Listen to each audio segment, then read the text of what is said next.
Can you see the question? It says, what is the name of the compound? What is the name of the compound? You can see the compound. So quickly, what we are going to do is to find the name following certain rules.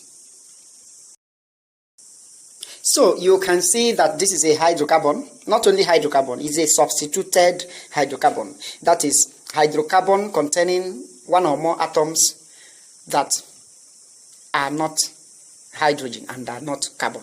Look at it. It has iodine atoms, 2 iodine atoms. So let us first of all write the structural formula showing all the bond connectivities in this molecule.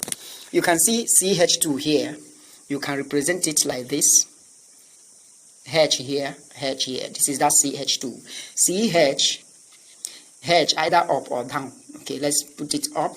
Another CH. You put the H down.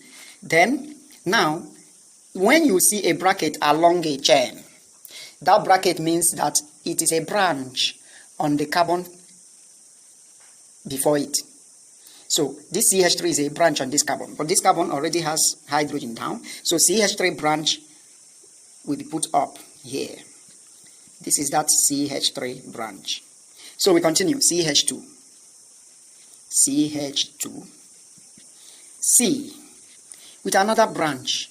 This branch is iodine, a substituent. And there are 2 atoms of iodine there, which means iodine will go up here and down here. 2 iodine atoms on this particular carbon.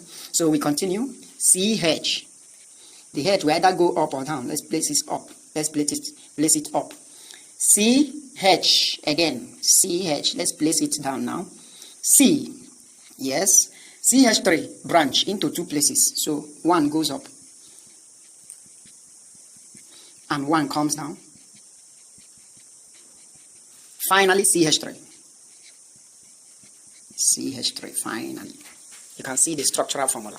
Now, the next thing you do before you proceed is to find out if all the carbon atoms have 4 bonds each surrounding them. Look at the first carbon, it has only 3 bonds. The second carbon has only 3 bonds, which means you are going to introduce an additional bond between the 2 carbon atoms. That is double bond. You can see that the bond for this one is 4. 1, 2, 3, 4. And this one, 1, 2, 3, 4. Balanced. Other carbons have 4 bonds except this one. This one has 3 bonds. This one also 3 bonds, which means double bonds will go in between them. And you can see the whole thing is satisfied. The whole carbon atoms are satisfied. Now, the next is to locate the longest carbon chain. So, let's take this route. 1, 2, 3, 4, 5, 6, 7, 8, 9 carbon in a chain. 1, 2, 3, 4. This is a short one. 1, 2, 3, 4, 5, 6, 7, 8, 9. The same 9. Even if you take this one, it's the same 9. So we have 9, 9, 9. So we take this one. And the chain you must take, if this is an unsaturated hydrocarbon, like alkene, double bond, and alkyne, triple bond, the double or triple bond must be on the longest chain. So we are right if we take this as the longest carbon chain. So this is the longest carbon chain. Every other thing apart from hydrogen is a branch. Look at this branch here, CH3. The name is methyl branch. This is a branch or a substituent, iodo substituent. If it is chlorine, you call it chloro. So this is another iodo substituent.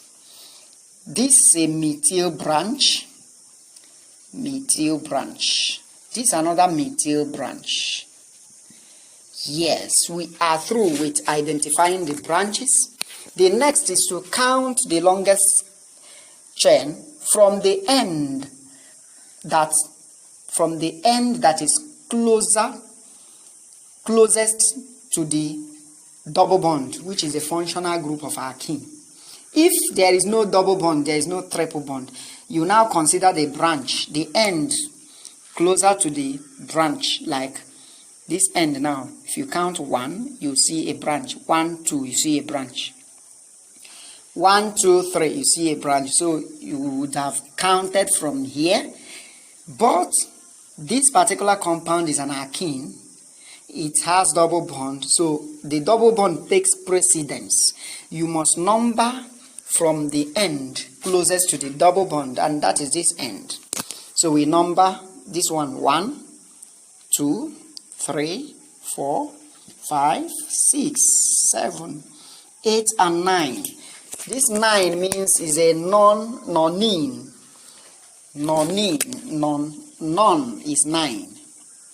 In shows the double bond, but there are 2 ins. The double bond is 2 places, so this will be nonadiene,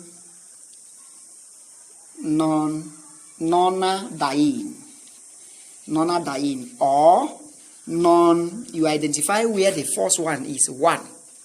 The second one is a 6th carbon atom. You say non-1,6-diene. So these 2 are correct. It's either you say nonadiene, meaning 9 carbon atoms on a chain, and 2 ins, 2 double bonds. Or you become specific by saying non-1,6, mentioning the carbon atom that has the double bond. If you are counting from here, if you count 1, you see double bond. If you count 6, you see double bond. So it's non-1,6-diene. So let's take this to name it. This is a root. This is called root name. Now, but a prefix must come before the root name. That prefix is about the branches. You have 2 methyl branches and 3 methyl branches and 2 iodo branches. So which one do you name first? M and I, which one comes first in alphabetical order is I. So you name iodine first by saying 5 iodo, meaning 5,5-diiodo. You name it like that. 5,5-diiodo. Yes. We come to methyl. 3 methyl, 8 methyl, and 8 methyl. So you say 3,8,8-trimethyl. Because the methyl branches are 3 in number. You say 3,8,8. So one is at the 3rd carbon, the other one is at the 8th carbon, the next is at the 8th carbon. So that is why it's 3,8,8. Then trimethyl. So by doing this, you have specified the branches and all substituents. After this, you now attach the root name to it. The root name is non-1,6-diene. So you write non-1,6-diene, and that is the name. 5,5-diiodo 3,8,8-trimethyl non-1,6-diene. You can decide to use this root name instead of this root name by saying 5,5-diiodo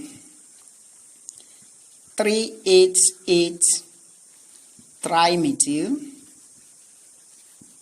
Then you come to the double bond. The first is at the 1st carbon, second is at the 6th carbon. You say 1,6. You now attach this nonadiene.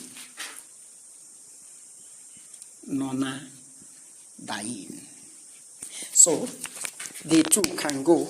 The 2 are correct. 5,5-diiodo 3,8,8-trimethyl non-1,6-diene, or 5,5-diiodo 3,8,8-trimethyl 1,6-nonadiene. I hope you got value. If you did, comment and share this video so that others would get to see it. And subscribe to my YouTube channel, Anselm Igwe Educational Consultancy.